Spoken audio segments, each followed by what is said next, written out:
ബാലസാഹിത്യ രംഗത്തെ സമഗ്ര സംഭാവനയ്ക്ക് ബാലസാഹിത്യ സമിതി ഏർപ്പെടുത്തിയ പി നരേന്ദ്രനാഥ് പുരസ്കാരം സിപ്പി പള്ളിപ്പുറം മുരളീധരൻ ആനാപ്പുഴയ്ക്ക് സമർപ്പിച്ചു.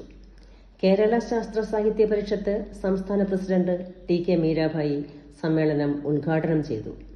എൻ കെ തങ്കരാജ് പ്രകാശനം ചെയ്ത ബാലശ്രീ മാസിക വി ആർ നോയൽ രാജ് ഏറ്റുവാങ്ങി.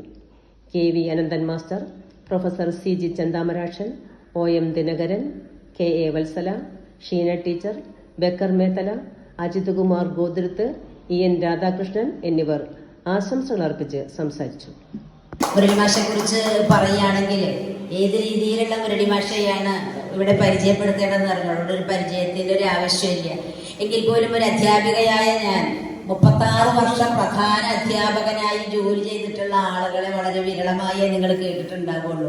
36 വർഷം ജോയിൻ ചെയ്ത ആ വർഷം തന്നെ പ്രധാന അധ്യാപകനായി എന്നാണ് പറയുന്നത്. 36 വർഷക്കാലം ഒരു വിദ്യാലയത്തെ നയിക്കുമ്പോൾ ഒരു അധ്യാപകൻ അല്ലെങ്കിൽ അധ്യാപിക എങ്ങനെയാകണമെന്ന് പറയുമ്പോൾ ഞങ്ങൾ എല്ലാവരും പറയും അവരൊരു സോഷ്യൽ എഞ്ചിനീയർ ആയിരിക്കണമെന്നാണ് പറയുന്നത്. ആ സോഷ്യൽ എഞ്ചിനീയർ എന്ന പദം ഇപ്പോഴാണ് കൂടുതലായി നമ്മൾ അതിനെ കുറിച്ചൊക്കെ പറയാൻ തുടങ്ങിയത്. പക്ഷെ അതിന് എത്രയോ വർഷങ്ങൾക്കപ്പുറം ആ ഒരു പദം സാർത്ഥകമാക്കുന്ന രീതിയിലുള്ള പ്രവർത്തനങ്ങളാണ് മാഷ് കാഴ്ചവെച്ചത്.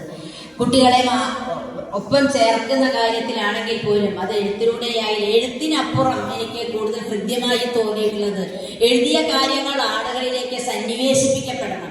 അത് സന്നിവേശിക്കണമെന്നുണ്ടെങ്കിൽ ആ രീതിയിൽ അത് അവതരിപ്പിക്കാൻ കഴിയണം. വളരെ കൃത്യമായ രീതിയിൽ ആളുകളുടെ ഉള്ളിലേക്ക് ഇറങ്ങിച്ചെന്നുകൊണ്ട് അത് അവതരിപ്പിക്കാനുള്ള മാഷിന്റെ ഒരു ശേഷി എന്ന് പറയുന്നത് വളരെ വലുതാണ്.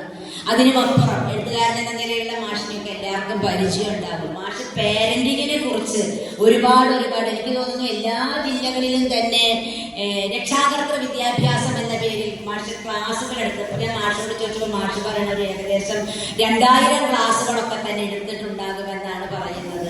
സാംസ്കാരിക പ്രവർത്തകൻ എന്ന നിലയിൽ ഏത് രീതിയിൽ പറഞ്ഞാലും ഒരു മാഷ് സമഗ്രമായ രീതിയിൽ ഒരു സമൂഹത്തിൽ എങ്ങനെയാണോ ഇടപെടൽ നടത്തേണ്ടത് എന്നതിനുള്ള ഒരു ഉത്തമ ഉദാഹരണമാണ് മാഷ്.